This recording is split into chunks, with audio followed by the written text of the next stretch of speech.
The only way to take down a top is with a bigger top, who's also a dragon.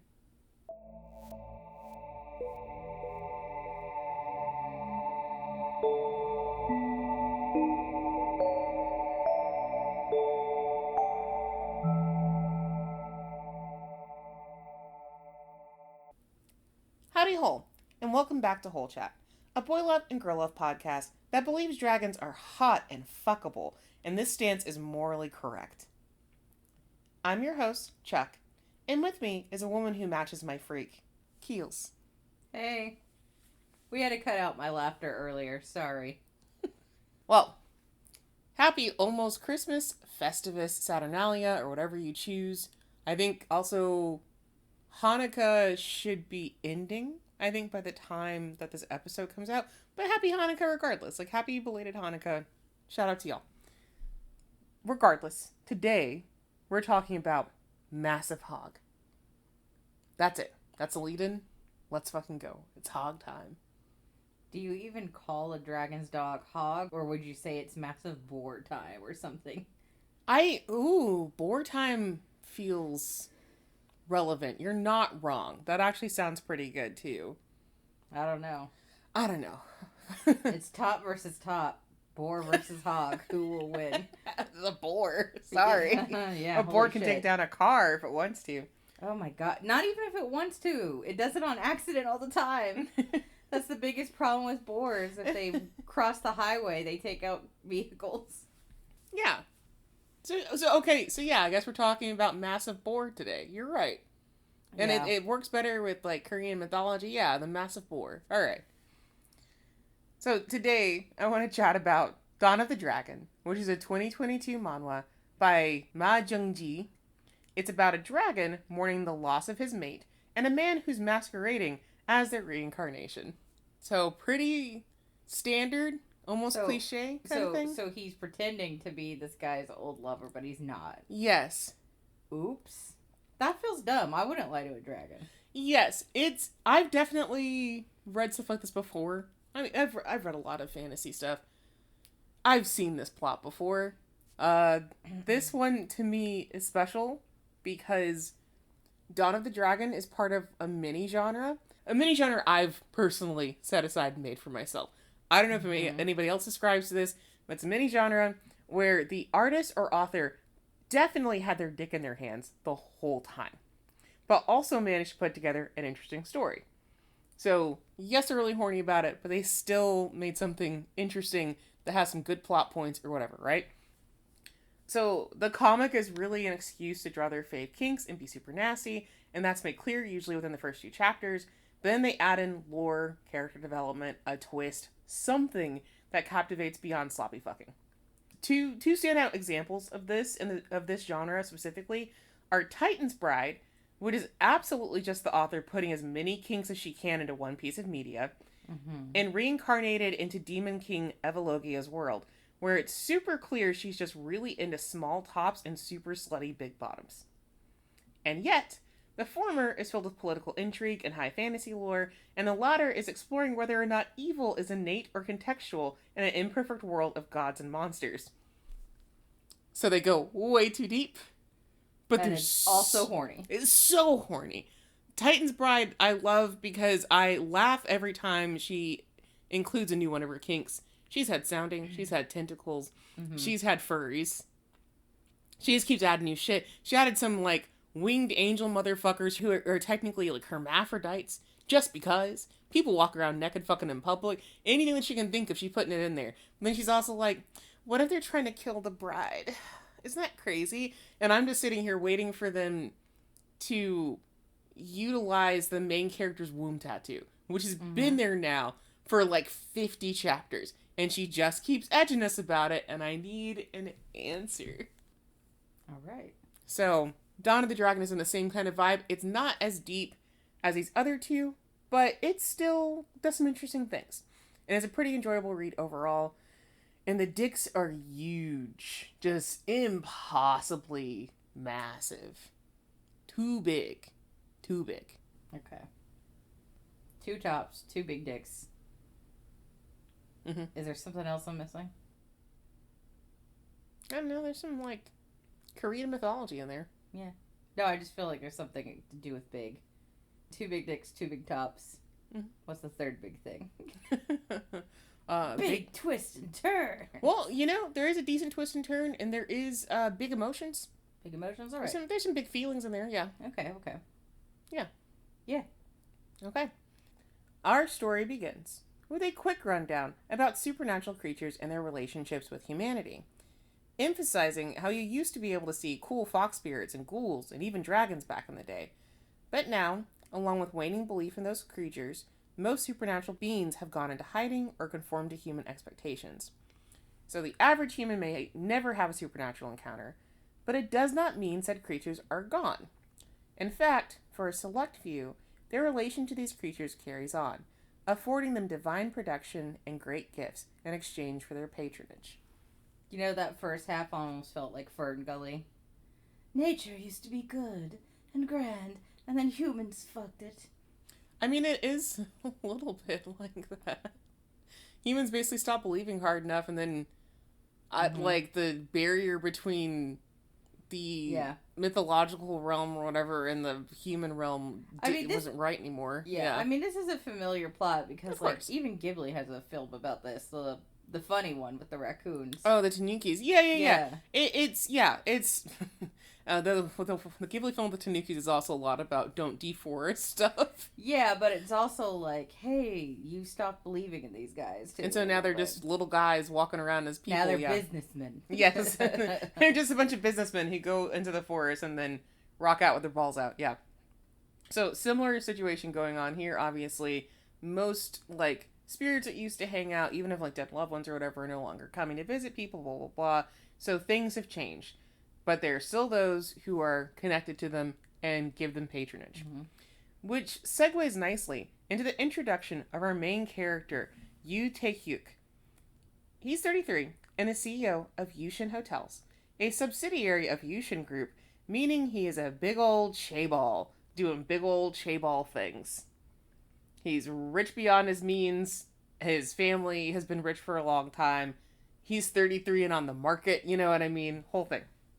And of course, he's hot, and he has women fawning all over him, but he's also promiscuous and never forms deep relationships for the merry-go-round of women that he fucks. Alright. This is like... It's Batman's cover, you know. Yeah, a little bit. It's so... It is very typical. It is extremely typical, yeah.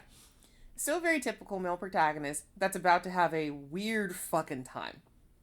I will also say, he's really nice. Because they have some, like, exposition where they're showing that he's, the nice person. So, like, he's chill, normal here. This is, like, it's completely normal looking dude for the most part. Nothing about him's that special. Mm-hmm. I mean, he's hot. Yeah. He's, like, typical hot. He's Bruce Wayne. Yeah, he's very Bruce Wayne. But then, like, a woman, like, accidentally runs into him. She's, like, carrying a bunch of, like, tubes of papers and whatever. And then he's like, hey, here, like, I'm the CEO. And you're one of my peons, but I'm going to say, hey, are you okay? Let me pick this up for you. And then when she's shocked and awed, like, oh my God, the CEO's talking to me, he does the whole, like, well, hey, my arm's getting sore. Please take it from me with, like, a little wink. So he's, like, got charm to him as well. Like, not too serious, not too overwhelming to, like, meet and talk to kind of thing. So he's very Bruce Wayne. Not as airheaded as Bruce Wayne acts in a lot of the Batman comics. Bruce Wayne always is acting like, golly gee, mister, I'm just a playboy. Right. In this case, Taehyuk knows what he's doing, and he's a very good CEO and stuff like that. They're making it very clear that he's very active in the business and stuff like that. But he is also the Bruce Wayne package, yeah. So, after a long day of work, Taehyuk makes his way to his family home, since his parents have requested that they all get together to eat dinner for once. Which is rich people code for, we have an important announcement, and it's probably going to be heinous. Uh-oh. Before they sit for the meal, Taehyuk takes a detour to gaze at the portrait of the dragon that the Yoo family serves. This portrait has been damaged to the point that the face is inscrutable, but Taehyuk can't help but stare. We are then also introduced to Taehyuk's sister, Taehee, by way of her teasing him about being so obsessed with that old portrait. And she looks a lot like her brother. She basically, like, her... Oh. Taehyuk has purple hair. Cut her hair. She's a boy. Though her hair's longer, they have a very similar way that their hair grows out of their heads kind of thing. They both have purple hair, which is weird because you'll see later their parents' hair is nowhere near purple. Mm-hmm. Like, maybe it's dyed, but like nowhere near looking like they're these two children for some reason. They could be somebody else. Taehyuk, she's 20 years old. She's a college student, and she is the youngest child in their household. Just for your information, because that's going to be important in a second. Okay. They also have an older brother, but we're not going to really cover him today. I'll mention him. In the character kind of Yeah, thing? but he doesn't show up for a while in here. Chuck is using a voice that says someone's creepy. Spoilers. Yeah. Speaking of spoilers, this episode's going to be a little bit extra spoiler heavy as well, because I have to talk about some things that happened in season 2, or I can't really send y'all off to read this without doing it, so it's not gonna be anything crazy. There's plenty of details will still be left that you don't know about, but, just keep that in mind. So if you want to stop at any point and go read this first, you can, but I think it's important that I give those spoilers anyway. Mm-hmm. So that's your one warning. Maybe I'll warn you again. We'll see if I remember, right? But yeah, so Taehyuk is like teasing her brother about being obsessed with this painting, and then we get like a good shot of Taehyuk when he was like a little guy, like a little kid, and he is sleeping in front of this painting. Okay. So it's just in a room with tile floor, and he's like brought his little blanket, and he like is sleeping in front of this painting. He's curled up in front of it. He used to stare at it all the time. His family's kind of like teased him about it, even to this day. Like, wow, you love the picture of the dragon so much. That's so cute. Haha. Okay, so he's really just into this myth of this dragon character. Yes. That's what it seems like. He's into the idea of this dragon character. So, dinner begins, peacefully enough. But the Yoos are never ones to beat around the bush. So Mrs. Yoo comes out swinging, suggesting that it's about time for her daughter to get married. How old is the daughter? 20. And she's in college. She just started college. Cue shock from both Taehyuk and Taehyuk, because this is insane. She's basically a baby. Do they like their parents? Yeah. Okay. So this is also shocking from that perspective too. But yeah, Taehyuk, she's basically a baby and is early into college. Literally, what the fuck, Mom? What are you saying? Mom. Mr. Yoo chimes in that this is about the dragon spirit that they serve, and how he's planning to cut ties with their family if something drastic isn't done, but ultimately this answers nothing. So, like, he tries to chime in and it's like, you didn't explain shit, Dad, what the fuck? This makes None of this helps. Yeah, so this is what we're dealing with. Yeah.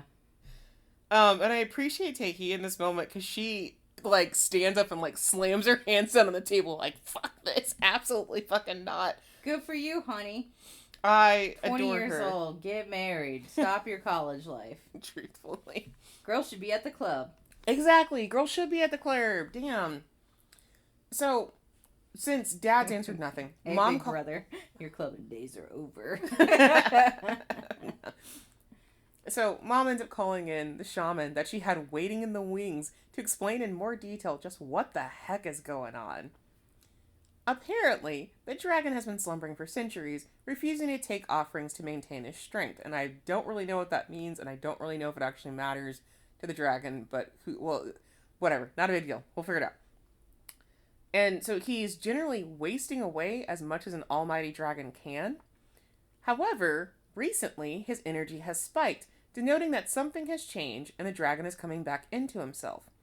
That something, says the shaman, is the rebirth of his long-lost mate, and she believes that said mate is a descendant of the Yoo family. And obviously, mythical creatures care a lot about human sexual customs, so the only viable candidate for the dragon's mate is Taehyuk, the baby.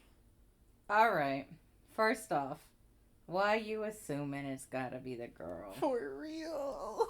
This dragon could be like one of them gay penguins at the zoo. You don't know. Girl, send both your children. So many people in this comic are so hetero-pilled, it's really funny. That's so stupid. Why did I say that? I don't. They are. One, I don't know, but two, it's accurate in this case. It is accurate. Because, like, I'm sorry, if you're in a world of fantasy, what the fuck makes you think that, like, gender's necessarily gonna matter? If this guy was like, I think it's one of your damn kids, you gotta send both. Hey, pick one. That's what I would think as well, but hey, I'm not in this story. And also, I'm not if I'd straight. send any of my kids.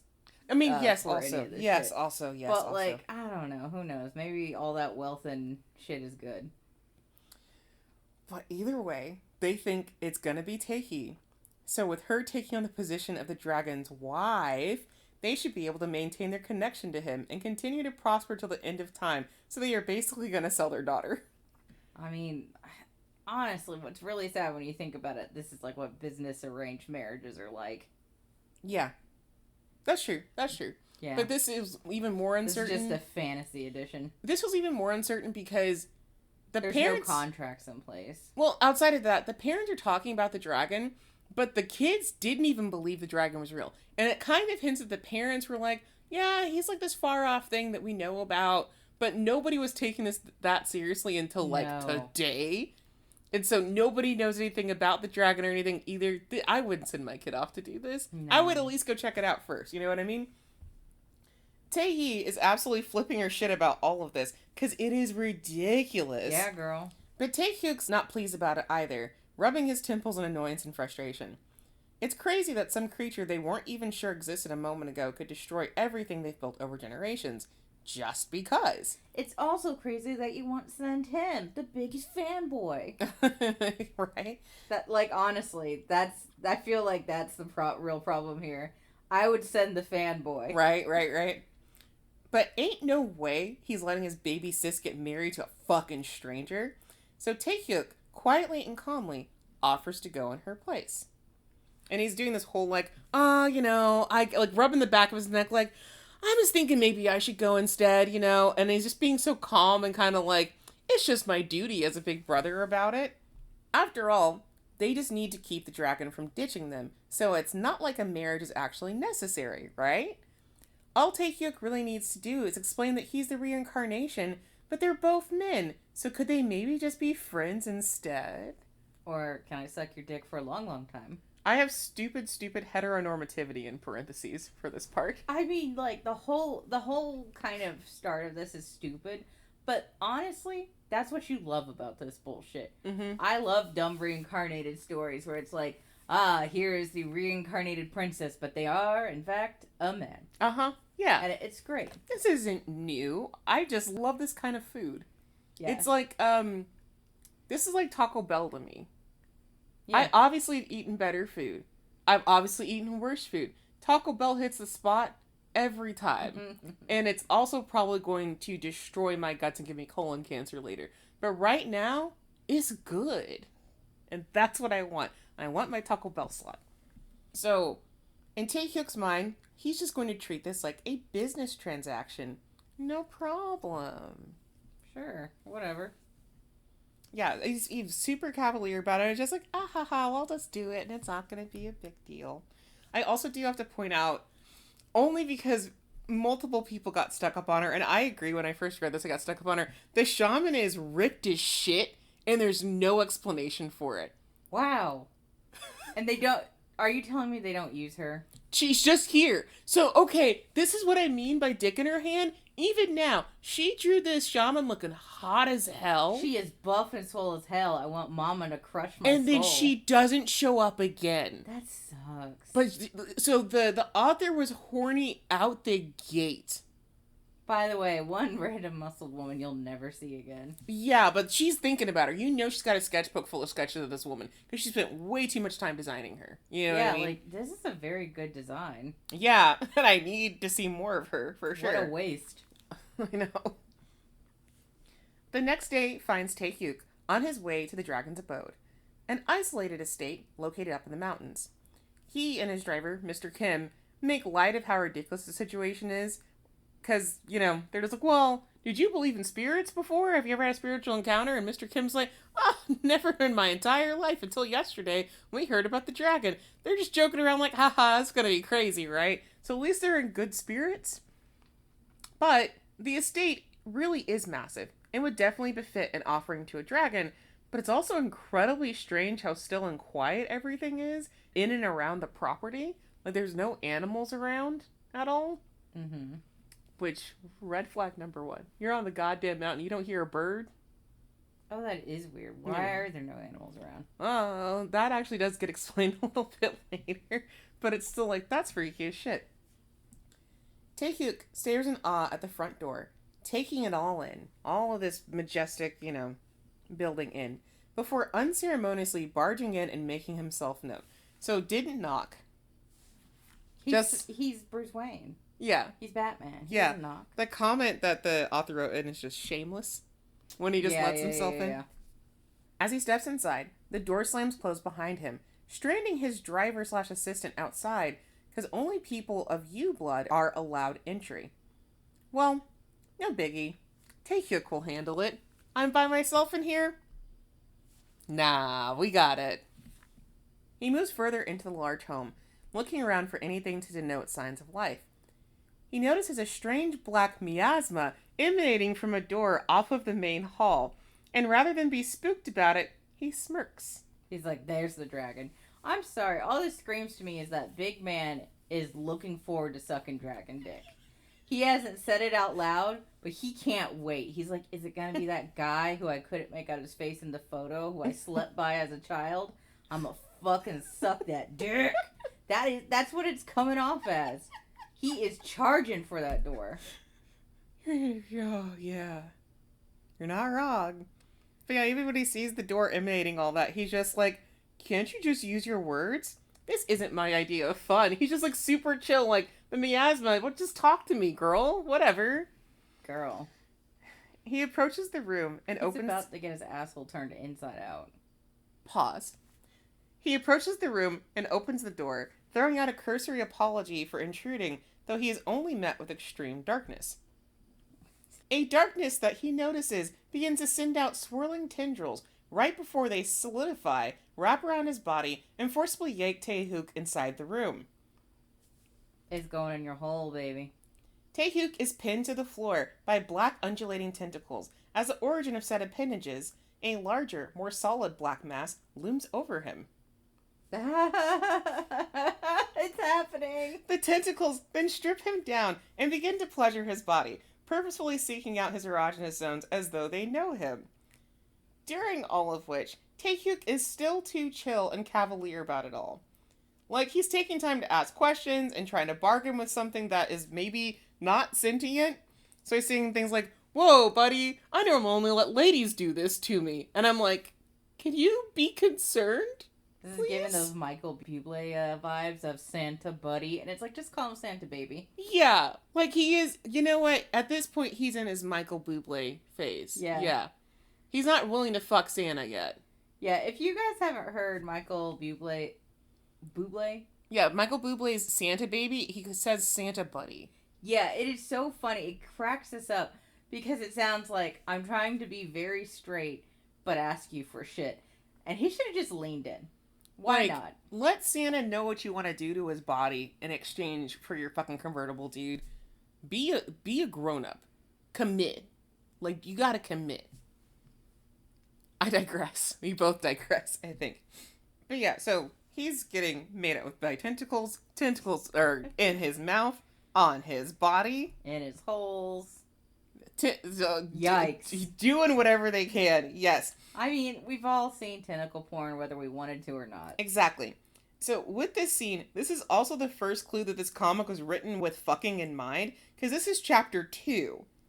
By that same token, this is also the first instance of lore-relevant fucking, because you do get an explanation for this scene over time. Mm-hmm. So this out of the blue now, but we will get there. Taehyuk essentially gets his dick sucked by this strange mass that he can only assume is the dragon.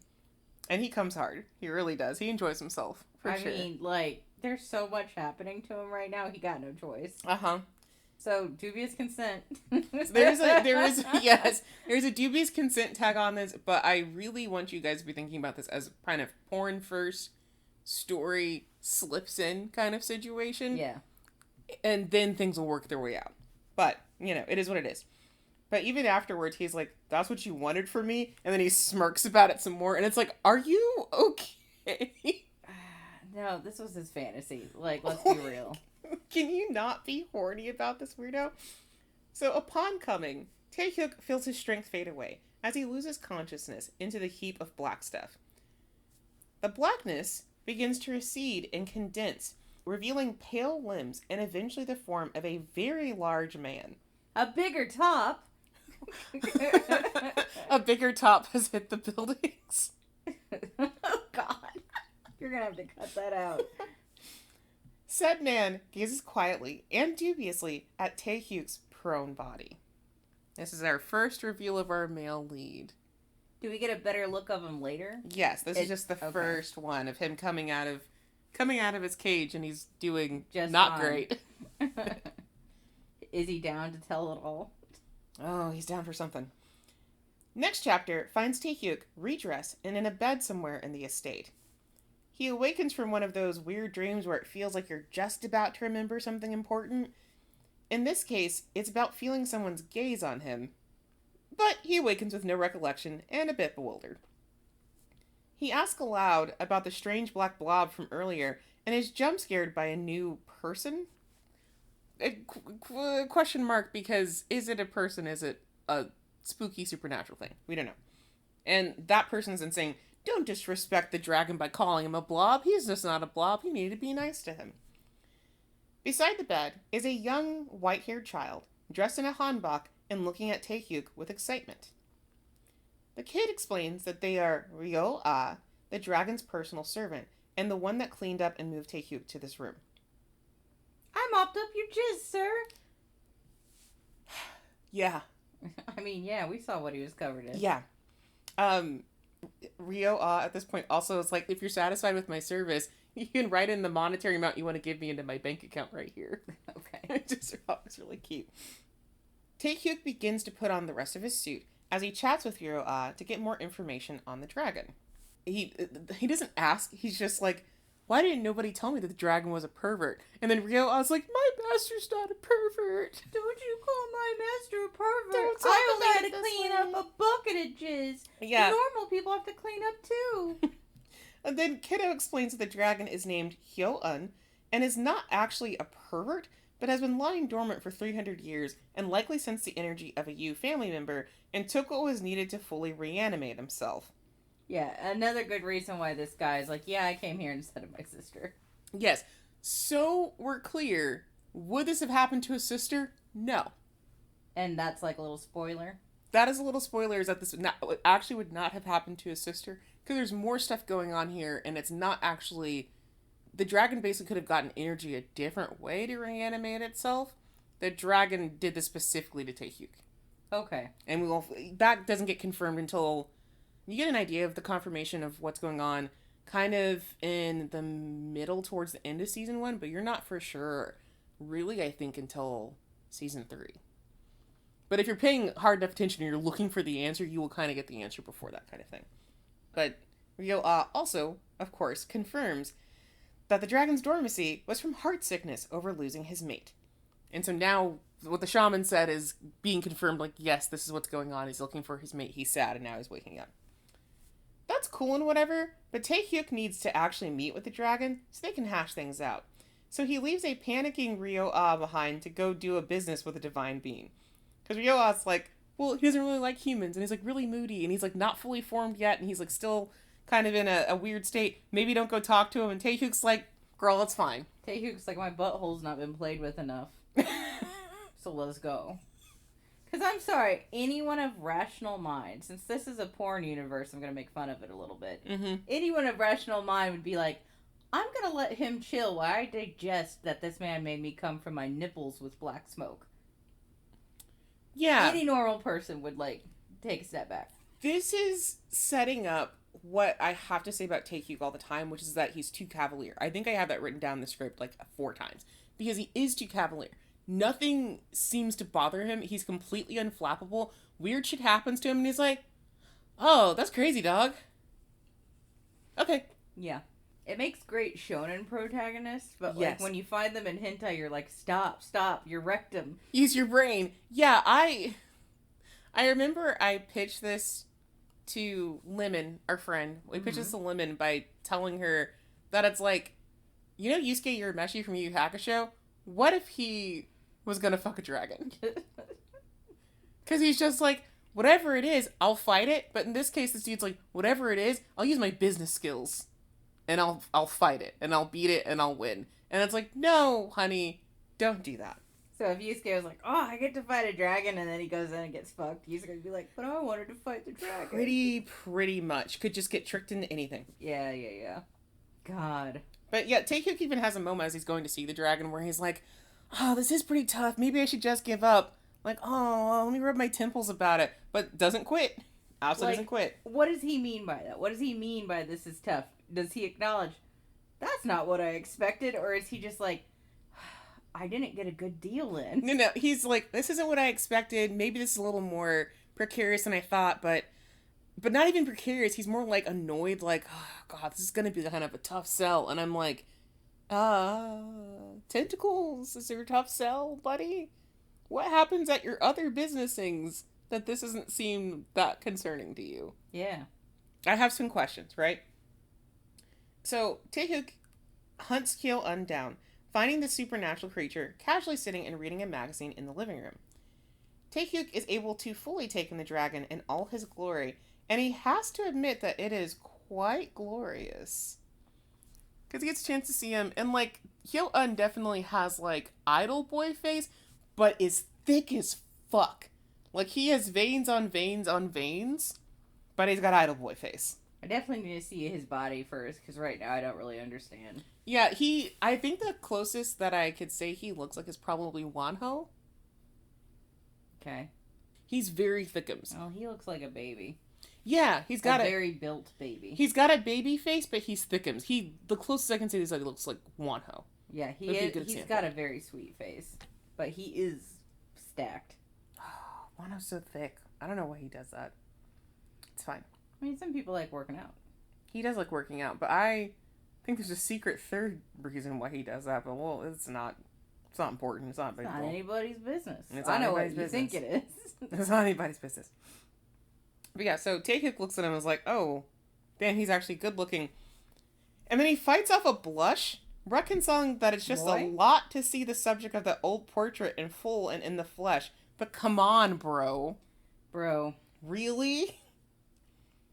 Taehyuk collects himself and turns his businessman charm up to 11 as he formally introduces himself to Kyo-un. An introduction that goes completely ignored. Actually, Kyo-un continues to ignore anything Taehyuk says or does until he tries to touch the dragon. Uh-oh. That attempt is met with Kyo-un's first words of the comic. Don't fucking touch me. Oh, shit. Taehyuk is dumb and petty and takes offense to this because who touched first, huh? You know what? Fair. Yes. Actually fair. Like, if someone else, like, you know how many other dumb idiots are like, they hear, don't fucking touch me, and they're like, you've done nothing to me, but I'm now going to do something to you. Yeah. Like, at least this guy was provoked first. Yes. But he keeps all this pettiness inside and continues his sales pitch, offering out whatever compensation the dragon desires in exchange for not leaving their family high and dry. Except, isn't Kyo-un actually holding all the cards in this scenario? A fact that the dragon makes clear. He's in control. He's the one that made the Yoo family as successful as they are, and honestly, he doesn't give a single ripe shit about them. Which is 100% true.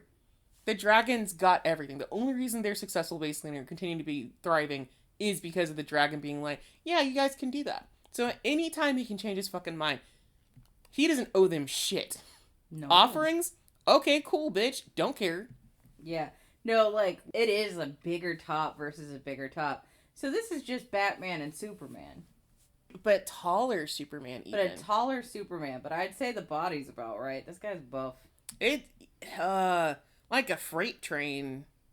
I mean, have you seen some renditions of Superman? They're frightening. Yeah. There's the one we knew as kids, or it was just like he had chest for days. Yeah. But, like, there's some versions of him now that it's like, damn, can the boy take a shit? How can he wipe his ass? Yeah, I think if you could, like, pair up Taehyuk and Kyo-un, it would be brick house and then a shit brick house. Yeah. Brick house and shit brick house. That's, yeah, no, it is definitely top versus a top. Good goddamn. The top showdown of 2025. Alpha versus SSS Alpha. Pretty much. Okay.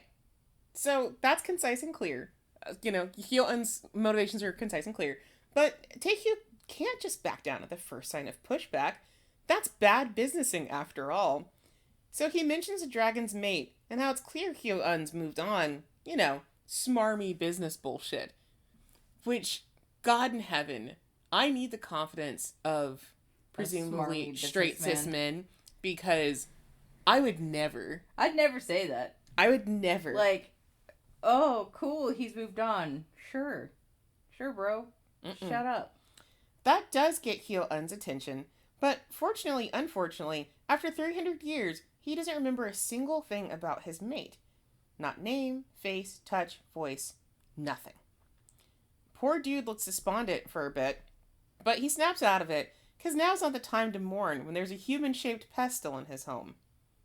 So Hyo-eun asks Taehyuk to leave by shoving a very polite forearm into the juncture of the latter's neck and chest, pinning him to the wall. Extremely polite.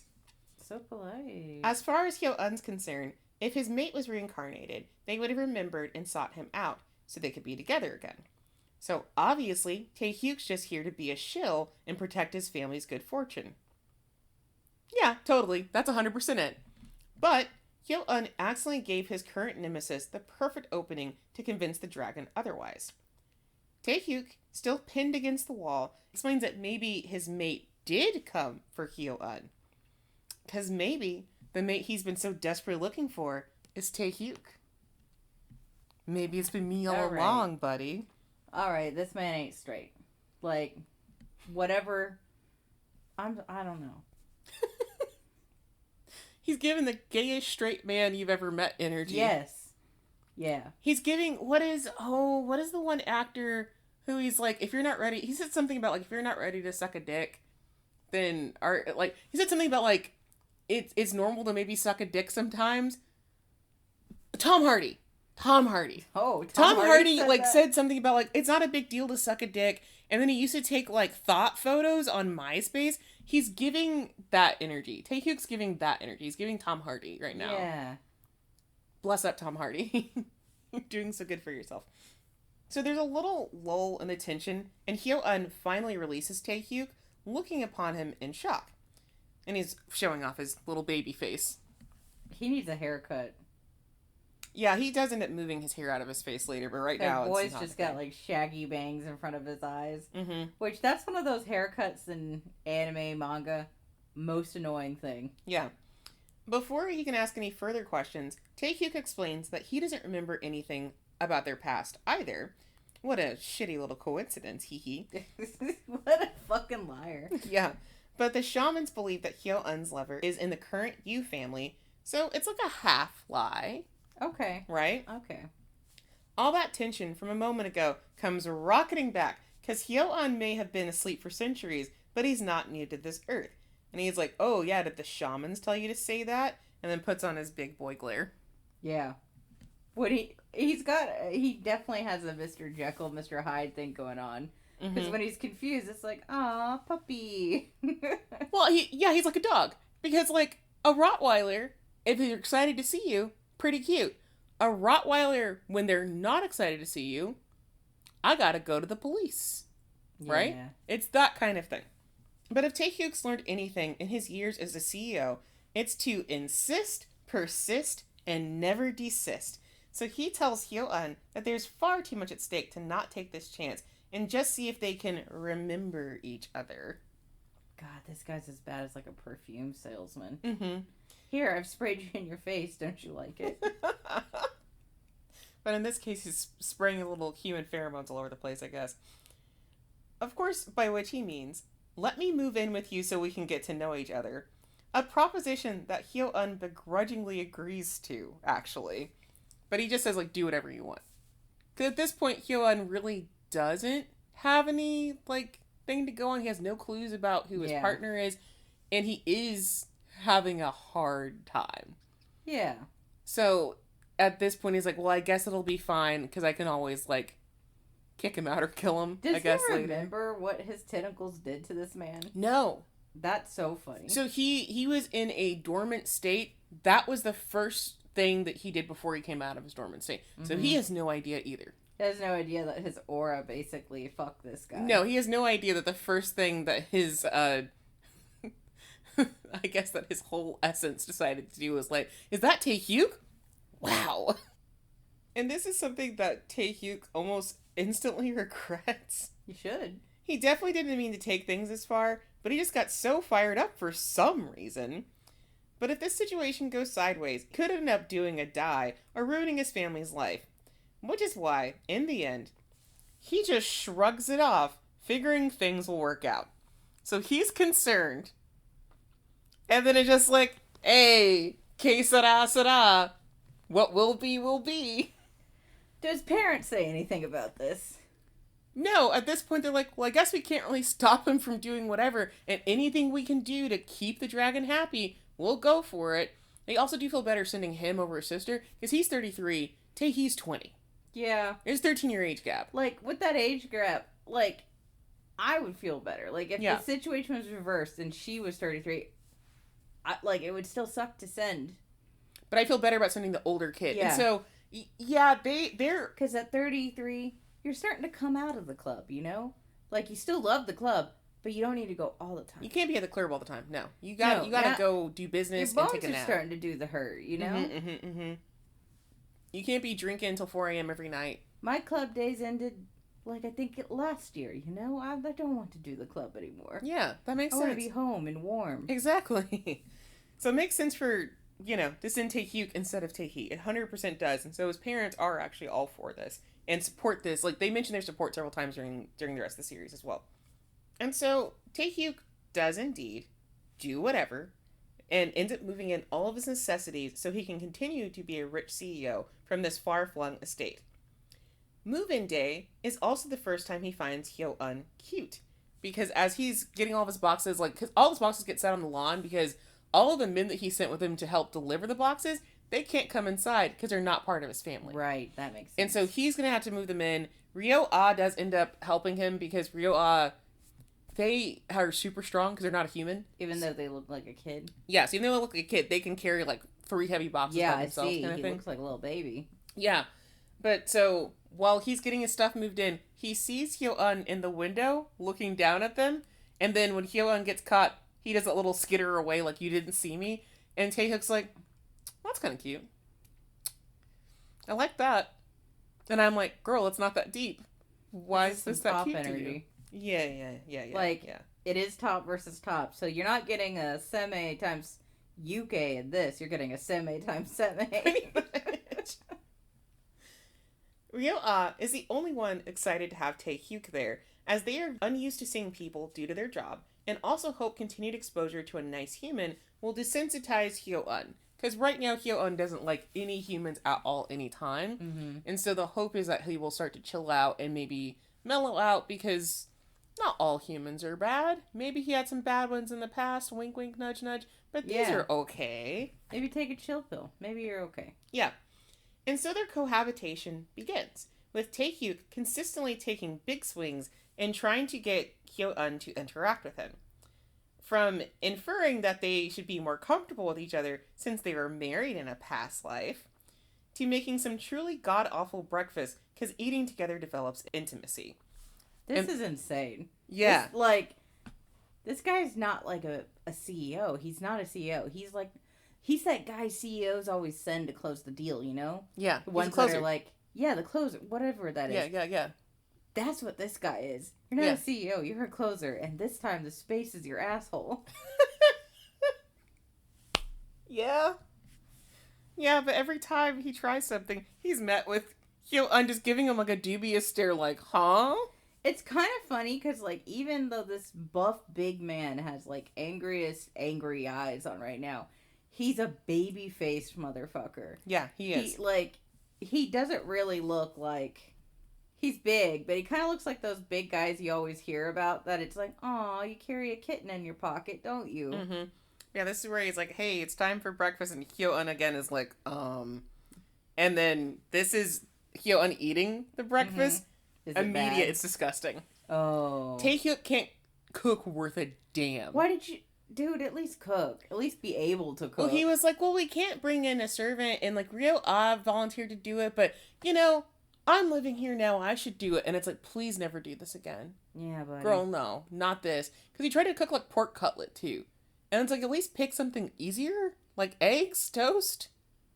Is pork cutlet not easy? I don't know. I'm not the cook. No, you gotta pound out the cutlet and then like make the slurry for it and then batter it and then fry it. And you have to make sure that the pork's cooked through all the way as you're frying it. But if you're new to frying, you may not know how to hide it, how high to have the temperature. Yeah. And he burned it even, so it was edible for food safety not wise. Tasty. Yes, exactly. So every moment with Hyo-eun is like trying to convince an equally vicious and skittish cat that it's okay to open up to this very nice human. Mostly, though, Taehyuk begins to feel guilty for lying. It's clear that whatever happened in Hyo-eun's past, it still has him racked with grief after all this time. Because, like, Taehyuk ends up saying, like, yeah, he's, like, low-key afraid of me. If I come into a room, he, like, skitters out. And he's often found stock still, staring into nothing. It's like he's taken in a shelter animal. Yeah, a little bit. And it's like, he's like, this will be easy. And then you're like, oh, this is hard. But, like, Hyo-eun's, like, constantly remembering the war. Yeah. He is just locked into place. And then, like, also, like, instead of you taking in an animal, you're lying to the animal. Yeah. You're also lying to them. Yes, and then you're also lying to him. And so there's a scene where Taehyuk just asks Taehi for advice. Like, he's a full-grown man. Oh, so he can actually, like, leave and go see his family. He can... Oh, Hyo-eun would prefer if he left. right. He can leave whenever he wants to. He's making the choice to stay here. And so he goes to see Taehi, and he's dressed in his business suit, and he's slumped on the chair like liquid, like, God, what do I do? Is this a good idea? I'm starting to think I bit off more than I can chew. And it's like, she's 20 years old. What is she gonna do for you, dog? But she does try. And he ends up asking her, like, hey, what do you get for somebody who's going through puberty? And she's like, I don't know, like a tablet? Does he think he's going through puberty a little bit? He kind of sees Hyo-eun like he's maybe in his late teens, early 20s in the way that he's acting. Because he keeps saying, like, he acts moody like a little kid. And I'm like, that's a full-grown man. That's a man that could snap you in half with one hand. You cannot refer to him that way, you fucking psycho. If he presses his thumb into this man's forehead, he could kill him. Yeah, and he's just like, aw, he's adorable. He's just my little guy. This is those people who are like, they see it's like, hey, look out for bears. And I'm like, oh, I want to go hug a bear. Yes, correct.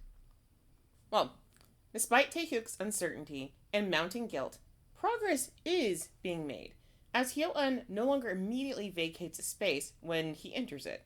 So they're having real cat hours at this point. Mm-hmm. In fact, like, Taehyuk comes and sits next to him at one point. He falls asleep for like half an hour, and he wakes up, and then he's like, oh, Hyo-eun's still here. He didn't leave the room. Which is what you do when you get a new cat. Mm-hmm. Is you do your normal thing around them, and then if they don't leave when you walk in, or they don't leave after you've done something, then you're like, oh, the cat's getting used to me. That's what's going on here. Things start taking a turn for the better, maybe, after Hyo-eun has a long dream about his former mate one night. His love is just a shadowy figure, but he's able to hold and touch them in the dream space. Hyo-eun is forlorn and desperate, but also thankful for the opportunity to just imagine his lover. But when his imagination does a fucky-ducky and solidifies the shadow into a human he does know, Hyo-eun becomes upset.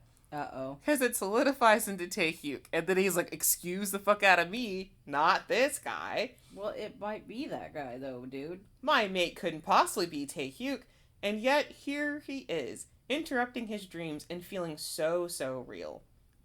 Dream Taehyuk advises him to keep searching for his lost memories and to not give up hope, that they will be together again if he just keeps trying.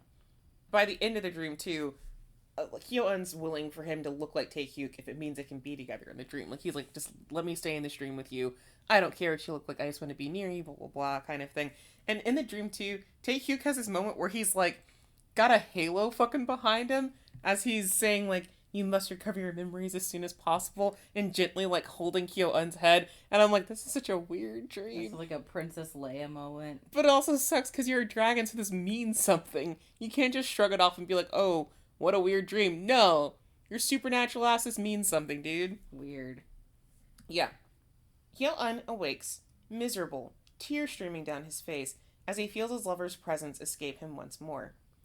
He then collapses to his knees next to his bed and violently bangs his head against the floor until his forehead bleeds.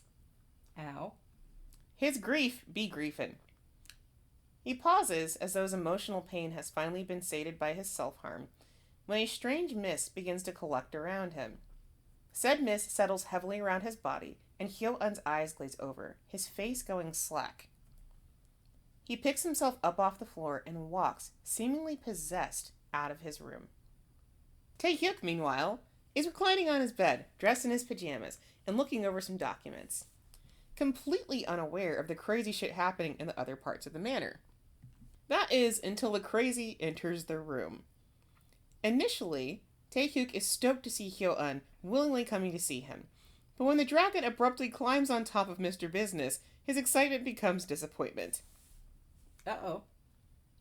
Yeah, he gonna fuck you. With Hyo-eun pinning him down, all Taehyuk can focus on is how much it sucks that they're not getting along as well as he thought. So he's just like, gosh darn it, I thought we were doing so much better and we were starting to connect. Does he not think that does he think this guy's about to attack him and not fuck him? Yeah, he's hetero-pilled. Okay. He's holding you by the whole ass titty. At least that's what he thinks until Hyo-eun kisses his neck. Uh-huh. And then keeps kissing up his neck, making a trail to Taehyuk's mouth, which is when Taehyuk's brain catches up, and he clamps both of his hands over Hyo-eun's lips. So a second away from kissing, and then he's like, uh-oh, my bad, excuse me. Taehyuk orders Hyo-eun to get a hold of himself, but all he gets in return is the dragon murmuring, my lord, over and over, with a blushy, desperate face. Okay. My lord. That's a fun little pet name for your lover. Mm-hmm. Looking into Hyo-eun's eyes and considering the rest of his current actions, Taehyuk's able to determine that homeboy is definitely not in his right mind, most likely hallucinating about his dead lover. Damn. He pushes Hyo-eun off despite his pleas and sits up so they can maybe, workshop what to do about the situation. But business acumen means nothing to a dragon. This guy's trying to do HR in a hentai. Kind of, yeah. Because look how calm he is. He looks super calm as he's just like, oh man, he's completely out of it. Okay, I better do something about it. I'll just push him off or whatever. Yikes. Hyo-eun ends up kissing Taehyuk hard. Like they've done this before, but this is defo not an ideal situation. He's not actually who Hyo-eun wants, and they'll both be embarrassed come tomorrow if things continue. That's his concern. I mean, I think that's a fair concern, but also, what about your butthole? Right. There's the elephant in the room. He's not concerned about his butthole. Oh, wait. Pause. Yeah. If he is so hetero-pilled, as we're jokingly call it, he probably doesn't know where the dick goes. Like, he might be thinking we're gonna hold dicks and jack off, or he's gonna put it in my mouth. He doesn't know where the dick goes. How? Are we sure? Yes, we find out later he doesn't know where the dick goes. Okay. So, he's hetero-pilled, but he knows gay people? He knows gay people exist, but he's like, but nobody's gay all the time. And I'm like, oh my god. Bro. That's what makes it worse. Honestly, he just sounds like a messy bisexual. Well, I've known people like this who they know gay people in their life, but if you talk to them about, oh, it's obvious those two are a couple, they're like, they're a couple? And it's like, yeah, your brother's gay. You know gay people exist. Well, I just assumed they were best friends. And it's like, huh? They've been kissing. Exactly. It's like, they've been, putting each other's hands in each other's back pockets and squeezing ass. And they're like, well, they just look so close. Yeah. And so that's what Taehyuk feels like. I'm flashing back to all those, headlines of gals being pals. Exactly. It's like the United States news. God. They're just good friends. Kristen Stewart's tonguing her wife on her honeymoon. Kristen Stewart with her best friend at her wedding. Exactly. Exactly. It's that type of thing. So Taehyuk's like, I don't know if this should continue. So he ends up slapping Kyo-un to snap him out of it. So it's not just the like, get off of me. It's the like, if I slap him, then he'll like, come back into focus and he'll be able to talk to either me. or works in this case, if you ask me. Yeah. But then he grabs his face to try and force the dragon to focus on the here and now. And he's like, hey, do you know who I am? Do you know who you're kissing? Like, come on, like, talk to me. And all Kyo-un can say is just, why? And he's not really still connected. Get it. Yeah. Which leads Taehyuk to really taking in Kyo-un's flushed and crying face. Homie looks pathetic. He does. He looks very miserable. Kyo-un throws his body back onto Taehyuk's, hugging him tight, afraid that his lord will disappear, and begging Taehyuk not to leave. They end up laying there for a while, because Kyo-un's just so goddamn sad and obviously out of it. It's sad and kind of sweet, honestly. Mm-hmm. Kyo-un's dick enters the chat. Uh-oh. Which leads to dry humping and Taehyuk still trying to take control of the situation, agreeing to jack him off. Let me be clear. He does not suggest Kyo-un take care of it himself. He offers, because poor baby's so out of it, the least I can do is help him get off. Alright, bro. You are not straight. I know. Like, this is dumbass gooner brain logic right here. That's not what you do. He does try and help Kyo-un rub one out after getting jump scared by the size of his hog. Excuse me, the size of his boar. Ah, the boar. Yes, the boar. That is a huge ass dick. Yeah. Top versus top, indeed. And look, and it's bigger than this man's face. Taehyuk's face is like, oh my god. Yeah. And then he says, like, what the fuck? Is he trying to show off that he's a dragon? Maybe. Though he tries to help jack him off, it ends up dissolving into aggressive frauding, hard making out, and Taehyuk covered in Kyo-un's jizz. And worst of all, Taehyuk's dick, which had already been struggling, also enters the chat. Uh-oh. So it gets nasty. Taehyuk's, like, thighs and lower body gets used as frauding material. That is a huge fucking dick. I know, it's like the size of Taehyuk's torso. I was making a joke about boar versus hog. I was right. Yeah. I'm a goddamn psychic. Yeah. You right. However, before his own PP can be addressed, he feels Kyo-un go limp on top of him. Heat emanates from the dragon's body, and Taehyuk realizes he's not just suffering a weird grief-ridden supernatural hallucination, Kyo-un's sick. And so Kyo-un actually passes out after that. He is burning up, because he runs warm because he's a dragon, but this is like way too hot even for him, and now he's definitely like gonzo for real. Mm-hmm.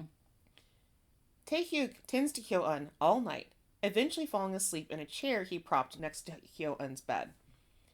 When the dragon awakes, he remembers nothing more than the last vestiges of his dream. And Taehyuk's like, well, how convenient that you don't remember this time either. You've done this to me twice.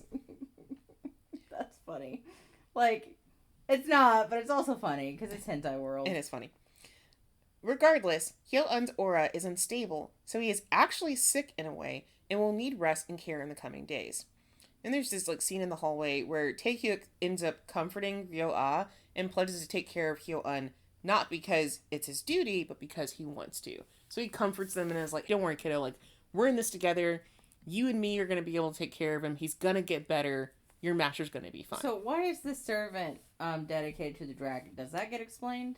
Yes, and actually in a roundabout way, because I think some other people who've read this don't know the significance of who this is, but when we go back into the dragon's past, Ryo-ah is actually an object. Okay. That has been imbued with enough power and, like, care from the dragon to have become a spirit themselves. Which, different, like, supernatural lore and mythology talks about, like, in supernatural lore, that makes sense. I just wanted to, like, my brain is like, this dragon's very unfriendly. Yeah. Maybe he was better before, but he's been asleep, so how does he have a servant? Yeah, Ryo-ah is a very cared for object that was very important to the dragon when they were an object and now they've manifested.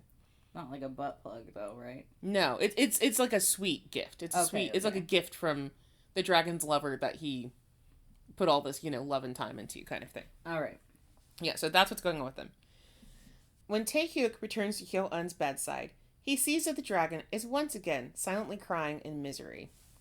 Moved, he can't help but feel for the dragon. He sits on the bed and reaches out to wipe Hyo-eun's tears away. Hyo-eun resists at first, but that Taehyuk remains firm and comforts him. He then leaves Hyo-eun to rest. So Hyo-eun, as always, sad, crying, sulking, having a bad time. And he does slap Taehyuk's hand away, but then he still reaches out and is like, no, let me comfort you. And so it's a nice moment where they're actually connecting a little bit more outside of frauding the night before. Yeah, they're trying. Things are complicated. I'm making a lot of fun, but I actually do feel bad for the dragon. There's some definitely hentai forward stuff happening in this story. Mm-hmm. But it's actually you can actually see this dude is just going through it. Yeah. This is what I mean. It's porn is really important. But then we're doing an actual pretty good study on grief and how it affects people and how it makes you not a great person sometimes. Yeah. But you're going through it and you need to process it. Again, I love a good story with good smut and good...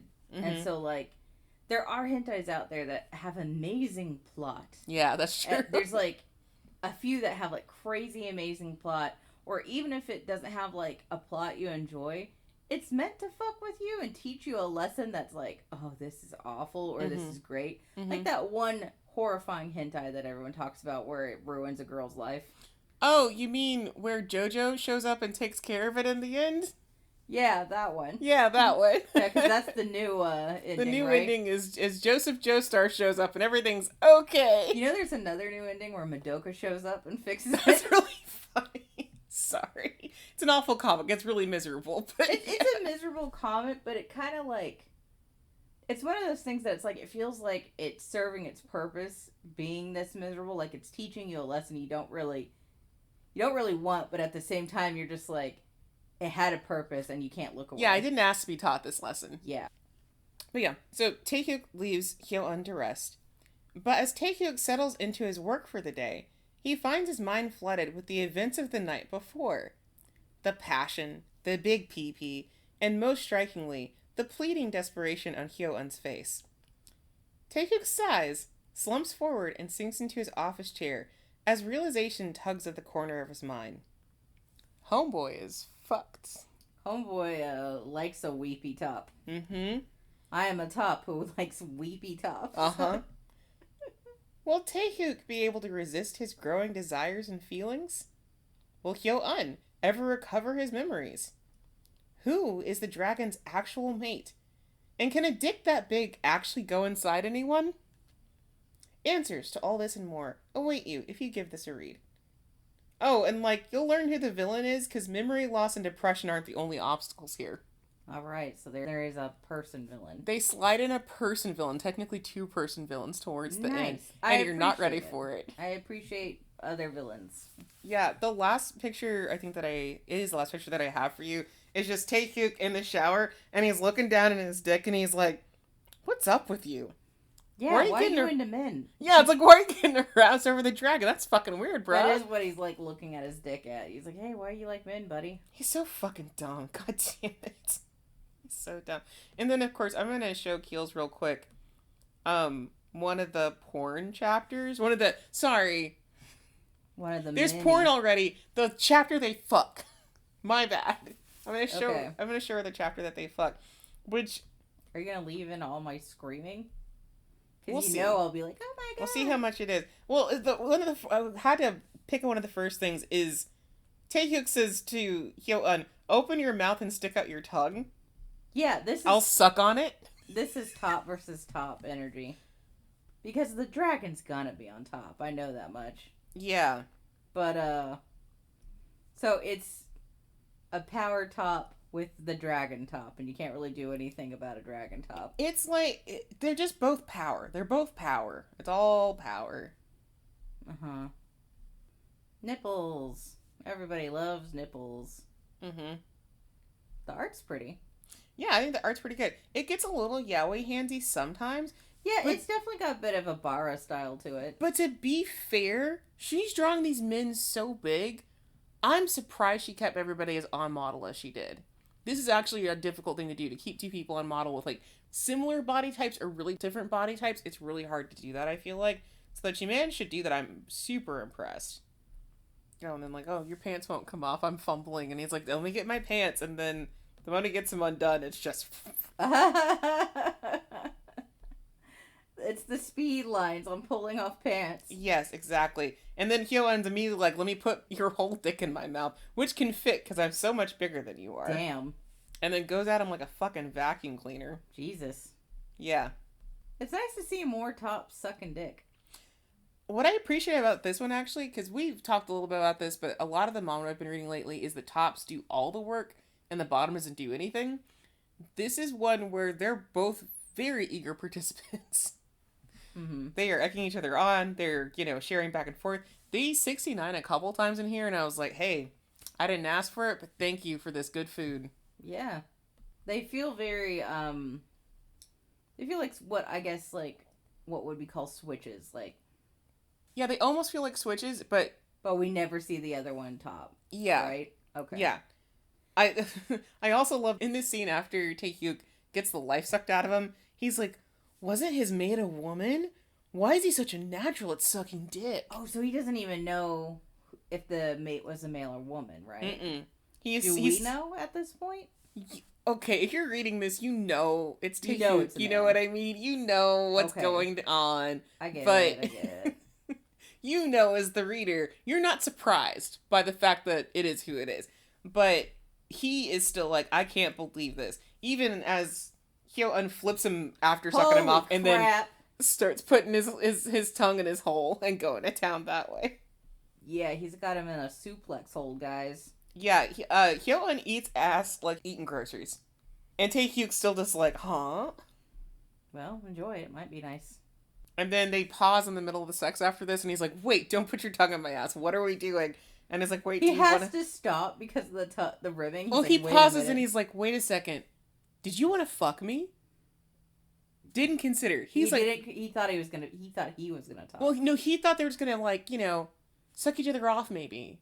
Jack each other off, like, fraud a little bit and then, like, be done with it. But he hadn't prepared himself for getting fucked yet. And he even says, like, I'm not too crazy about the idea of getting my cheeks clapped. Oh my god, that is what he says. That's so funny. Yeah, he's insane. He's insane about it. But then it literally takes maybe... I think it takes 2 minutes, and then he's like, well, just take it slow. If it hurts, we have to stop. Oh, so he goes from, I'm not thrilled about getting my cheeks clapped. 3 panels later, clap him, daddy. I can't tell you no, big guy. All right. Bro. Huh? Bro. Yeah. That's what we're working with. And then let me get you chapter 13 uncensored, because this is also uncensored. I mean, yeah. Everything. I'm seeing everything, boys and girls. And non-binary friends. But, like, the dragon, like, just shoves his fucking hand in there, too. In the ass. It's kind of fascinating to see uncensored art growing up with censored art. Wow, holy shit. Yeah. Speed lines on the hand. Yeah. Spreading the asshole. I like how good they are drawing the muscles. Yeah. Because I thought that might start to... I honestly was wondering if the art would kind of get a little weird during sex because of the muscles. Sure. But no, it stays looking pretty consistent, pretty good the whole time. Yeah. Jesus. Honestly, with how big that dick is, this guy's lucky he's a man. Because I wasn't going to go in a woman. Yeah. Unless she was also okay with anal. Jesus. It also is weird how good the dragon is at fucking, because you don't know enough about its history, so Hyo-eun being so good at it, you're like, wait, why do you know all the ins and outs of it? Like, I'm assuming it's like riding a bike. He probably fucked his lover before, and so that's never, he's never forgotten. Yeah. That's in your memories forever. Shit.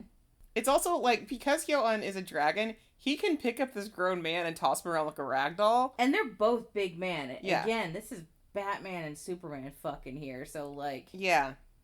This big guy with top energy is getting his world rocked. Yeah, absolutely. Jesus. Yeah. I bet that dragon has to come more than once, too. Oh, that's something I can talk at length about. They absolutely, every time they fuck like 4 times in a row. Woo. And there's a thought that, like, well, Taehyuk will say he's tired, but then, like, round 3, he's like, I was lying, just keep going. And I'm like, girl, have some self-respect. He's tired. He's just like, no, it's totally fine. We can go again. I don't mind. Really, the art's very pretty. Yeah. I am impressed. I really enjoyed looking at this comic every week when it was coming out. I truthfully did. When it got to the sex scenes, I was like, oh, this is what I'm reading, huh? Yeah, the sex is shocking. I remember when I was reading this at the beginning, I was sending clips of this to Mia, who's also been on the pod. I would send clips of this to Mia back and forth. I also sent clips to one of our other buddies, Yuri, all the time. And then I remember on really intense episodes, I would flash it to Keelz real quick and just be like, I just want you to look at this one scene. So Keelz has seen a couple of the scenes out of here because I was like, no, you have to look at this. I have no memory, so it's all fresh to me. But especially when it got decensored, I think I just a couple times I just showed you a close-up of Taehyuk's hole. They'd be like, it's decensored! Look at it! But yeah, even they'll have a sweet moment in the middle of fucking and then just go back to it being as hard as possible as well. I mean, damn. Yeah, also bending Taehyuk like a pretzel. Also, Taehyuk squirts the first time they have sex. Yeah. There's a later scene where they both squirt. Alright. I'll show you that later. No, I am really impressed because, like, that's a lot of muscle. This has got to be hard to draw. Yeah.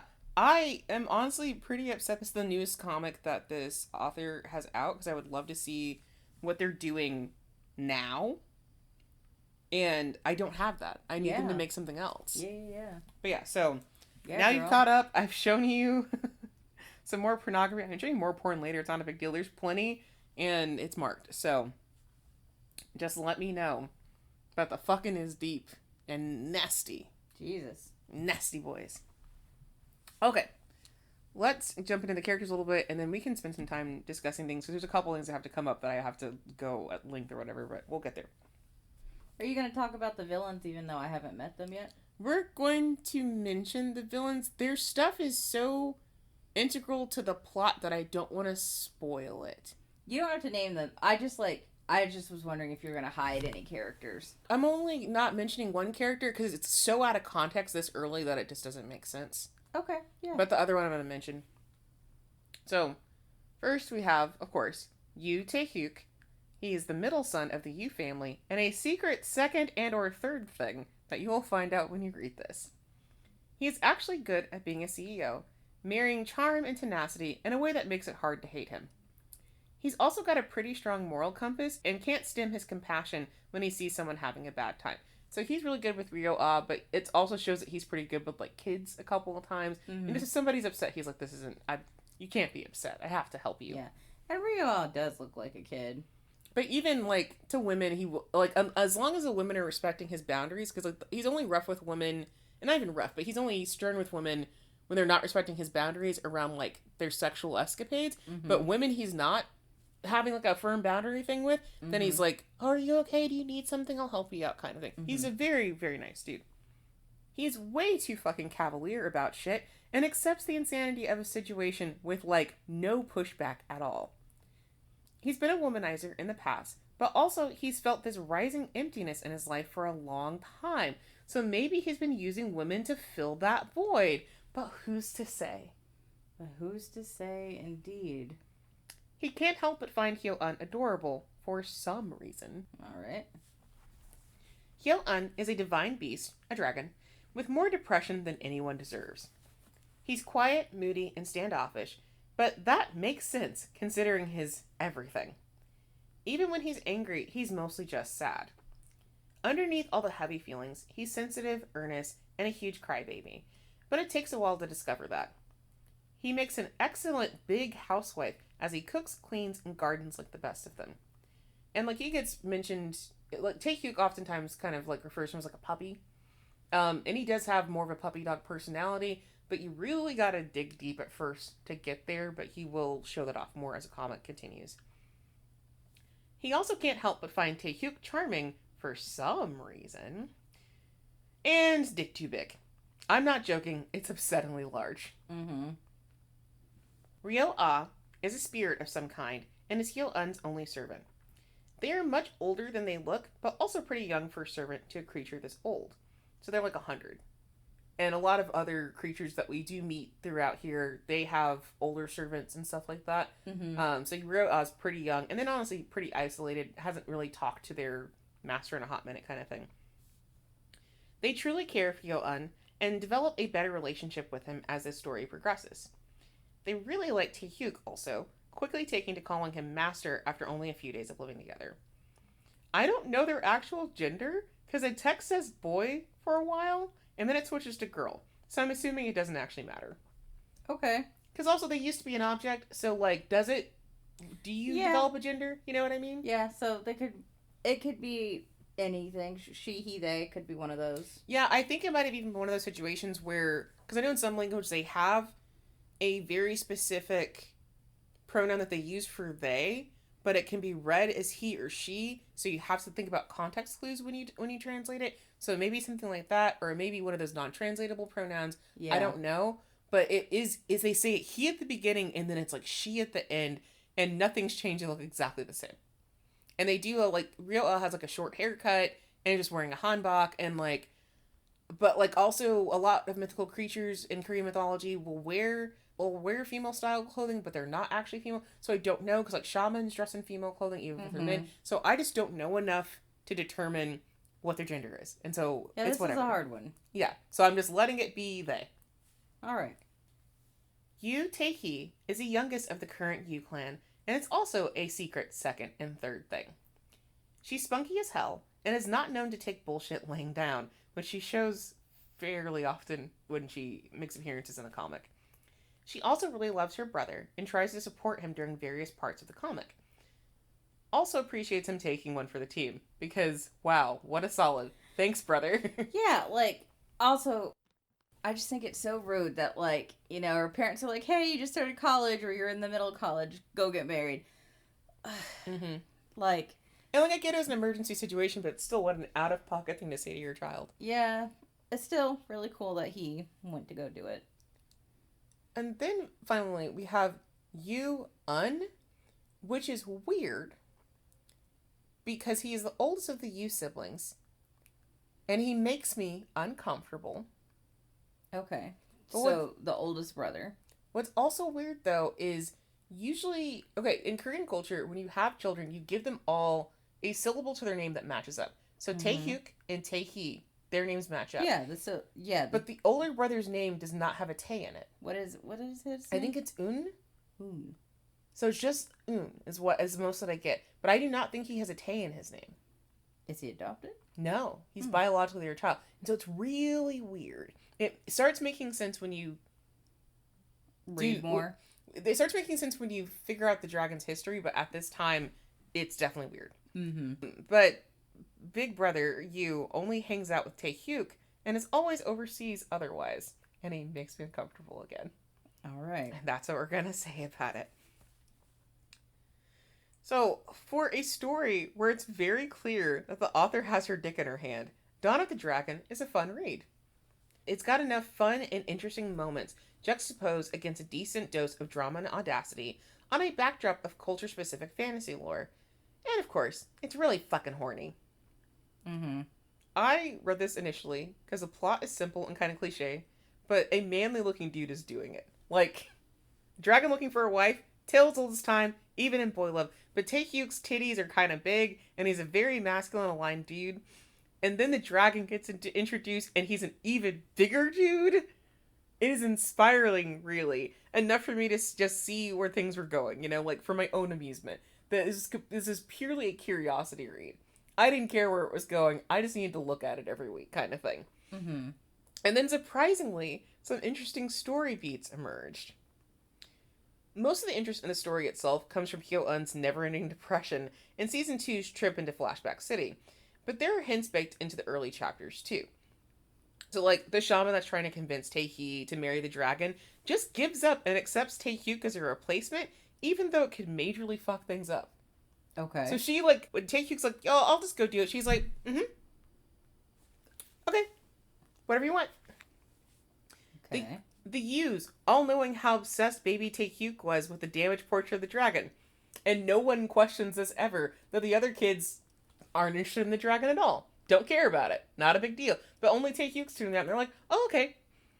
Taehyuk's older brother, skeeving me the fuck out, is also in. Because I didn't get to the point where he shows up, but when he does show up to talk to Taehyuk, he just sets my teeth on edge. Oof.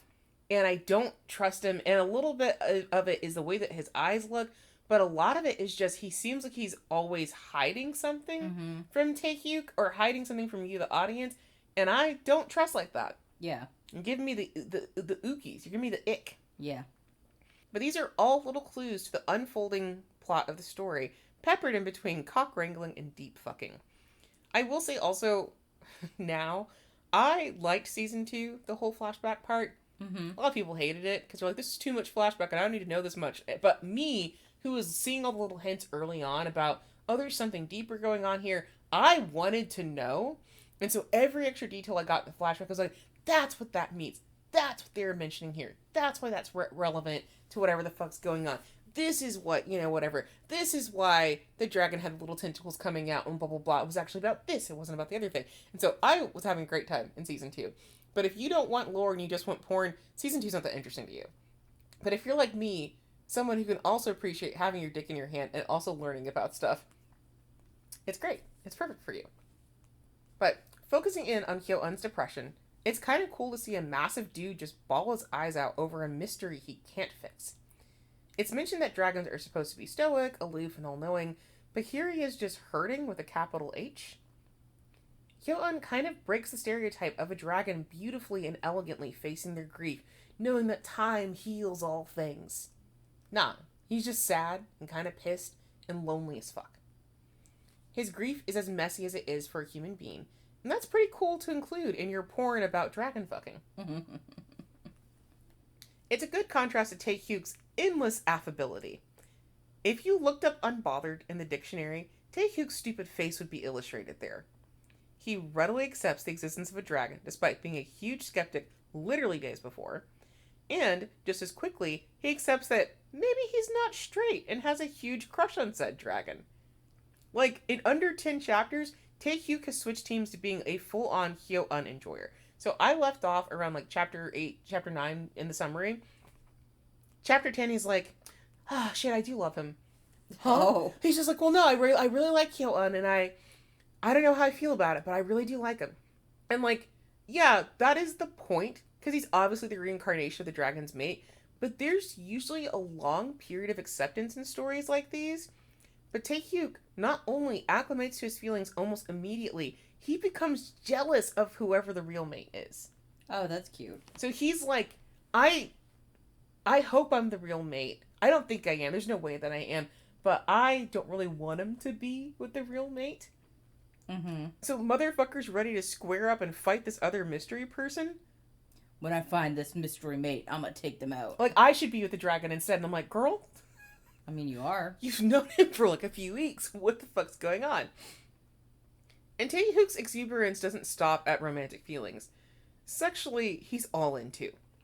No one should be taking Hyo-eun's cock lightly, and this ex-straight dude just says, yes, please.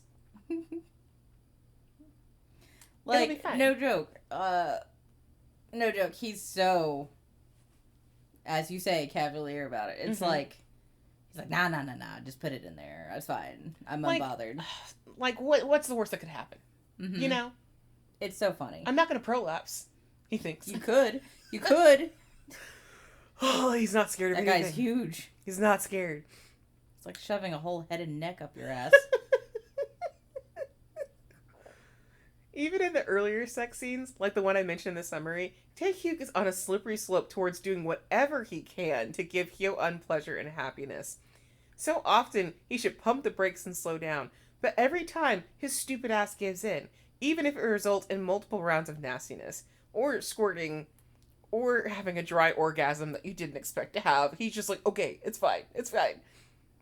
He is a giant simp for Hyo-eun, and it's nice to see a power bottom and power top in a relationship. It's just so rare right now in Eastern comics. Yeah. And also, like, it's really funny to see their personalities, too, because, like, the dragon has, like, I guess what you would call a puppy personality. Yeah. He's very sweet-faced and sad. Maybe the sadness will fall off later. Mm-hmm. And then you have this, like, I'm a businessman. Let's do business. My hole is business. Like, it's funny. My hole is open for business. It's very funny. Yeah. So, I like the relationship. And, like, yes, Hyo-un does eventually get back to, like, full puppy mode. Like, instead of sad puppy, he becomes, like, regular puppy mode or whatever. Mm-hmm. There's one comment that I read, because I'll read reviews on this and stuff sometimes, people's comments. And there was one comment I read that was like, I liked Hyo-un's personality before when he was depressed, and I'm like, oh, wow. You knew he was depressed, though. But I guess they just thought that he wouldn't change that much. After and the I'm depression wore off. Yeah, and I'm like... Does he change a lot? He does change a lot, because he is happy again. He's figured he's figured out this mystery, he has his memories back, and so he's happier. He's still a more serious version of himself than he used to be, but he is... It's like his past and his present, like, have mixed. What is he like when he's happy? Because right now I'm seeing him as one way. When he's happy, he's very much like, sir, I'll do anything for you. He can be, like, a little pushy, like, can we please go outside and do this? Please, kind of thing. And so I will say, truthfully, honestly, I don't like puppy characters all the time. I need my puppy character to be, like, a street dog. You know what I mean? Yeah. So I am not, like, stoked about his personality change, but I'm glad that it happened from a story perspective. Yeah. Because he was so depressed, and I felt so bad for him. And he's, like, a crybaby, too, but he's a crybaby now as well. And that's, like, one of the main traits that he kept when he was depressed and when he's happy, is he gets, like, very emotional about stuff. Yeah. And he's just kind of exuberant, but it also kind of ties into him being a dragon, that he has a lot of power, and at, like, he's older than 300 years. He went to sleep for 300 years. It hints that he's probably about, like, maybe under 500. Mm. And other dragons are way older. And so he's kind of a young dragon, too. Okay. And there's other stuff that went on, like, due to his birth that makes things kind of weird as well. So he's young and had a weird start. And so he's just kind of weird. He's going to continue growing, but it's gonna take a while. Mm-hmm. He's, like, a little behind other dragons in certain ways. Right. Like, leaps and bounds ahead on some stuff. Like, how to take care of himself and stuff like that, he's leaps and bounds ahead. But on emotional stuff, he's still figuring out a lot of it. And he has a lot of big feelings that he's still learning how to, like, temper. Or that he wouldn't have to temper if he was with other mythical creatures. Since he's with a human, he has to kind of, like, figure it out down from there. Because his big feelings could, like, destroy a mountain. Right. A human's big feelings might punch a hole in the wall. Yeah. And so it's a very different thing. So that's kind of what's going on with him. But I did read some people being like, well, I hate his personality now. And I'm like, skill issue. Because even if it's not my favorite, I'm glad that he's gotten what he wanted, because I cared enough about him as a character to want him to return to a happier state, kind of thing. Right. So, people, whatever. But I mean, these are the same people who are like, I hated the whole flashback arc. Fuck you, skill issue. You're not like me. Speaking of flashback, I do have to address the one thing that has put people off of this story that I totally understand, because normally this would put me off too. So there is a young charge falling in love with their caretaker relationship in here, and those feelings are reciprocated. This is usually not my cup of tea either, like I said, and it does just kind of come at you during the flashback in season 2, but I think it works pretty well here, because we are dealing with supernatural creatures. And I know everyone's heard of the 1,000-year-old lowly dragon that looks like a grade schooler or whatever, but this mama takes a different approach.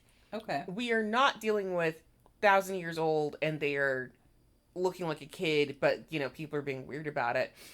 In this case, of course, it's Hyo-un and his lover that we're talking about here. Yes. So Hyo-un is a child for more years than necessary, but it's by complete accident and the result of his wonky birth. So he is able to choose what he looks like, and he ends up choosing a child, but then he's a child for like 18 plus years. Okay. The moment he figures out he can be an adult and that will be beneficial to him, he transforms into the massive dude that he is today, making it clear that he wants to be viewed as an adult and that he's gained enough experiences to be an adult. Okay, so it's like he gets to choose his age a little bit. Yes, and truthfully, he should have chosen something else as his first form. Yeah, because, like, does he become a dragon? He's called a dragon. He doesn't become a dragon until much later into the flashback. And now that he's woken up, he doesn't really become a dragon for a while either. It takes him a while to remember how to even become a dragon because he's so used to living as a facsimile of a human.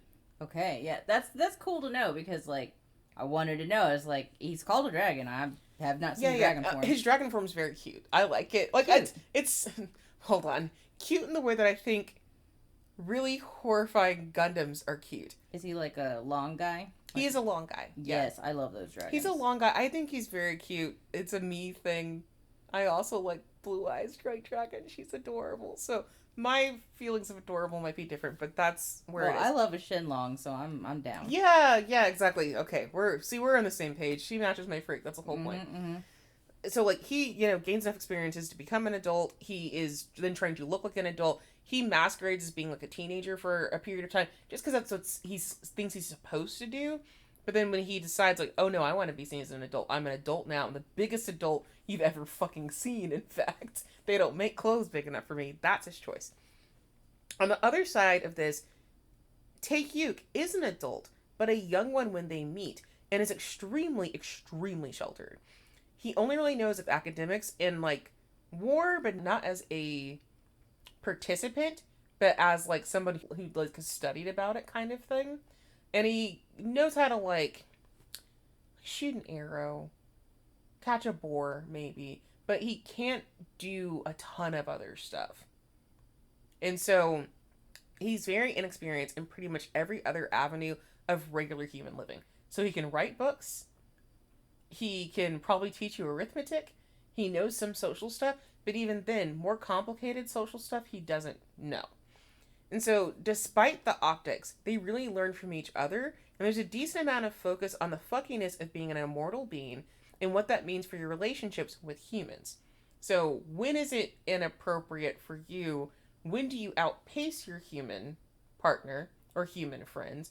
When are they outpacing you? It really starts to look more in, like, it's kind of about the skills that you have and less about the age, because is Taehyuk the same? He's like the same age in the flashback as well by the end of the flashback. He's 33. But truthfully, because of what happened with Hyo-eun is also, like, I think in his 20s or 30s. About the amount of time that he's been alive. So, and possibly longer, because they give you very soft numbers on, like, how long he's been wandering around. But they'll be like, oh, seasons passed of him just, like, sitting on a rock. And it's like, oh, seasons passing is like a year. Or a year or more. So there's times when he's just like, oh, he's just here for a long time. And so it's like, yeah, they're actually much closer in age. It's just other weird stuff is going on that kind of leads to this. So it's not as... It doesn't skeeve me out the same way that a lot of other content like this has skeeved me out and made me uncomfortable. Yeah, this isn't like Bunny Drop. It's funny that you mentioned that. Well, because, like, that's the first one that comes into my mind when it's, like, when you're talking about, like, oh, I raised you. Yeah, so I actually have written here, obviously if this is a deal breaker for you, don't do it, but this isn't Bunny Drop or even, like, Interview with the Vampire. Interview with the Vampire. Because the little girl is dating what's his name or whatever. Well, like, kinda, it's complicated. Right, it's not even, like, that situation where it's like, I'm trapped as a child and then become an adult. Like, it's very complicated. I would argue he never dates her. Right, but they, like, even that has, like, I look like a child, I'm trapped as a child, I'm, it doesn't even get as complicated as that. This is very much like, hey, let's really think about what it means to be immortal. Yeah. And when do you stop learning from people kind of thing. And there's even a phrase at the end where it's made like, oh, well, you feel like everything to me. Like, you feel like my teacher and my lover and my best friend and, like, a brother and, like, a father. And I think that's a very real queer feeling that, like, your partner can feel like everything to you instead of just your partner. And I think that's also true for straight people, too. Like, sometimes your partner is, like, your mom because you don't feel good. And they're stepping in to do that mom shit for you. Yeah, especially if you're friends who got together. Because my wife and I, we're friends who became lovers and then became married. Yeah. That happens to straight people too. So, like, I'm sure, like, at one point it's like, man, my childhood friend, like, they were also my tutor or something. So, yeah. there's a lot of complicated roles that show up. And then eventually it becomes, you know, now we're just lovers. But I can get that vibe where, like, you feel like everything to me. There's line blurring in a way that feels weirdly realistic, again, for a hole-pounding comic. You know what I mean? Like, it did need to do this. And it's not the most eloquent way of getting it across, but that it's in there is kind of crazy still, you know? Ultimately, though, this manhwa is just not that serious. Ma Jeung Ji really just wanted to draw two semi-shaped men kissing hard, fucking nasty, and squirting more times than is probably healthy for a person. And she does it well. This is one of the first comics to be decensored on Lei-Zin, and goddamn, she cooked underneath all those lightsabers. Wow. Yeah. It is so crazy to see uncensored work now. I'm amazed at what she hid under there. It's so detailed. Do you know what led to uncensored work? So, yes. So, the thing about it is, this work is still censored in their home countries. Yeah. I mean, that makes sense because of certain laws in other places. Yes. But I'm like, why are they now uncensoring? It's uncensored specifically for United States citizens. Wow. Because we don't censor porn here.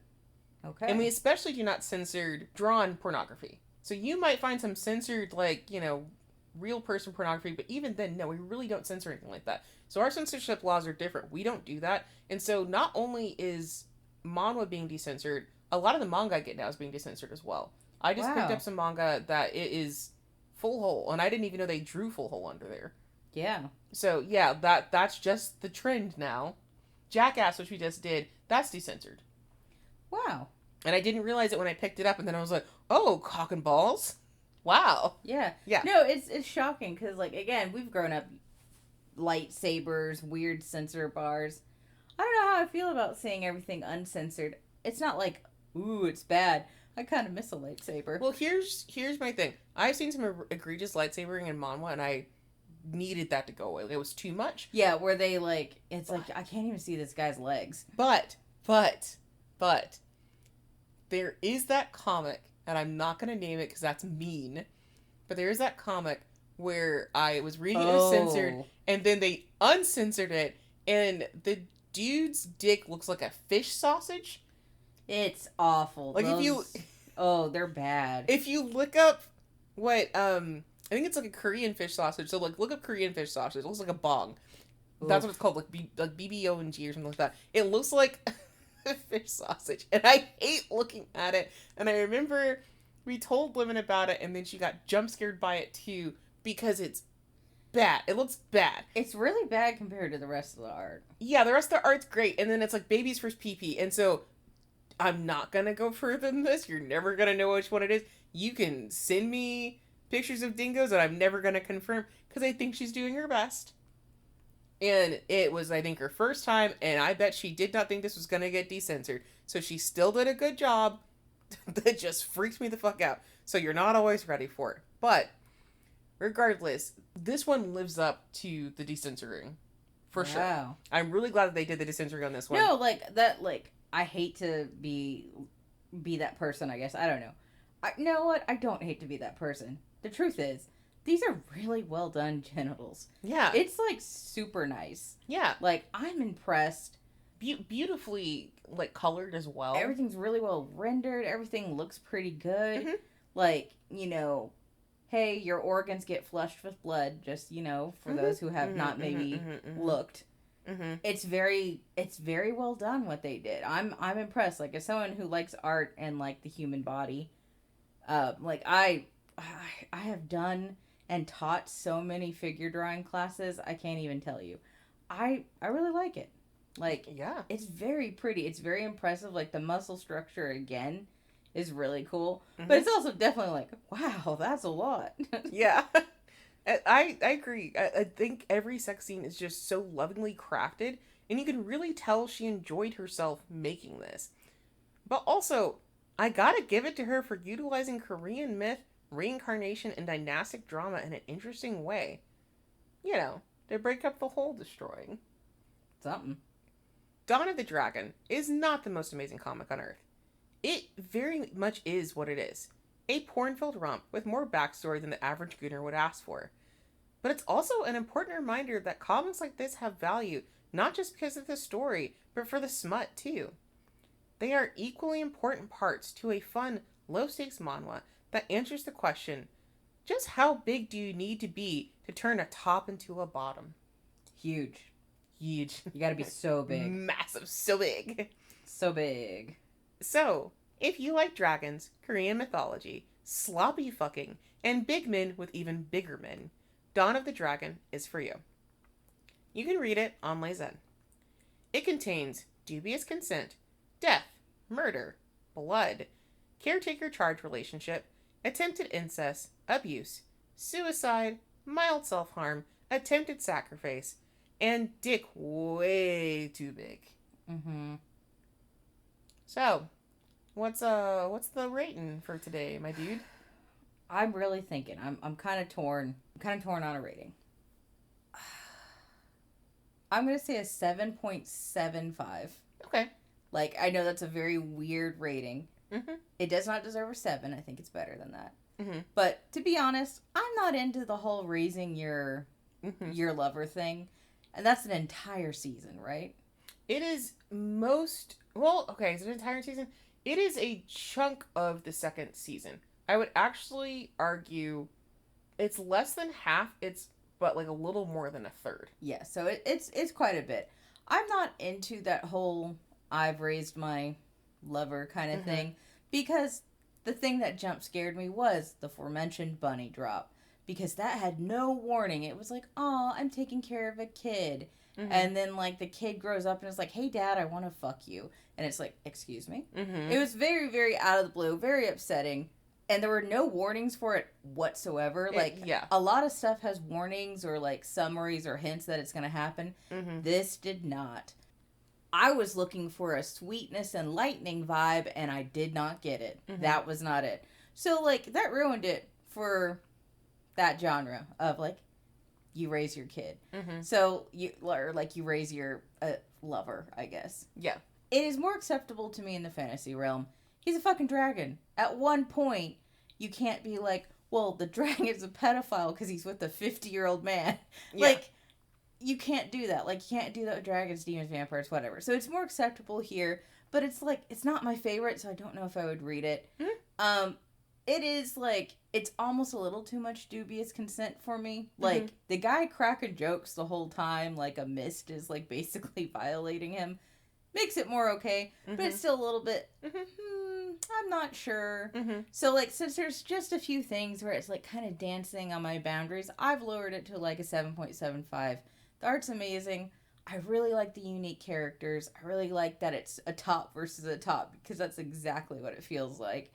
But, like, realistically, I don't know if I'd read it all the way. I think I would just skim it and read parts that I was interested in.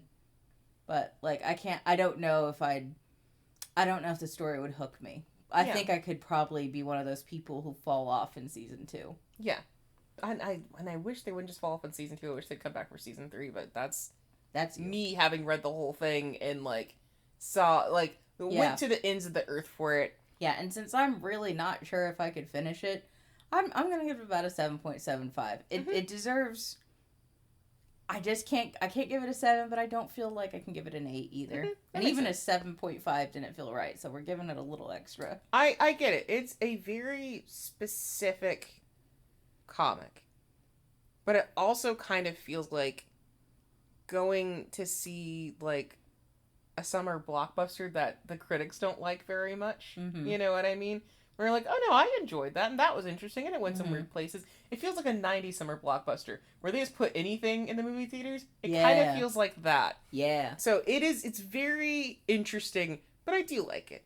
It's not even in my top 10 for Mama, but it is one that I think fondly about, and one that I honestly finished when it finished off in 2024. I finished it because I was reading it week to week. I remembered all of the major plot points of season 2 and season 3 for some reason, because they stuck with me that well. So while it's not a Kingsmaker, it's not a Payback, it's not even as good as Sora and Hyena, I would say, like that. But I remembered it so well because it did do something. Yeah, it's very unique. Like, it's one of those things that it's like, I'm really glad it exists. Mm-hmm. I prefer Bara style drawn men. Mm-hmm. I love that look personally, and I also love a smaller top, bigger bottom situation in couples. Mm-hmm. But because they're both so big, I don't care who's on top. Like, I really appreciate. I really like that. Like, I don't know. It's like it hits a lot of my personal preferences. So it's unfortunate that I'm also like not like convinced to read it because like it does have a lot of my biases in it.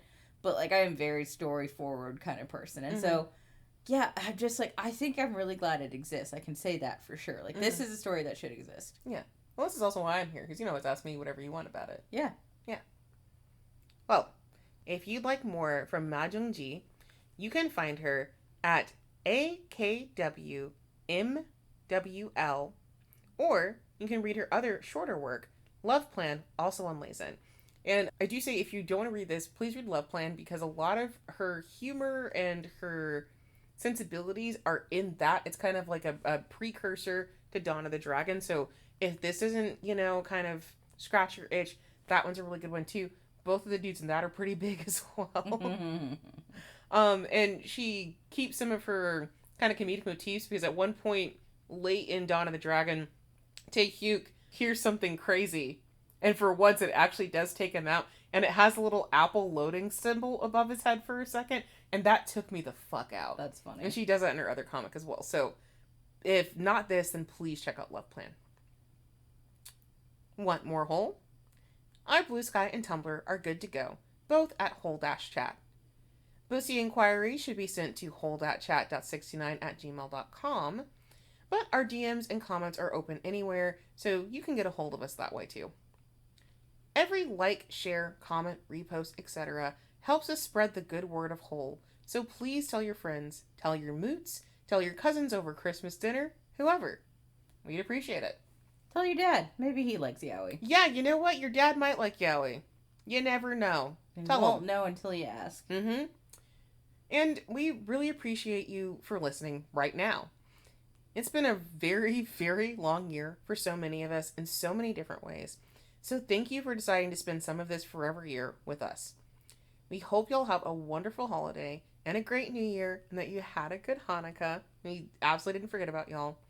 But yeah, this is the last episode for 2025. We're going to take a break before we get into the new year. I might have some other stuff going on. We might both have some other stuff going on going to the new year. So please stay tuned to our social media if you want an update or whatever.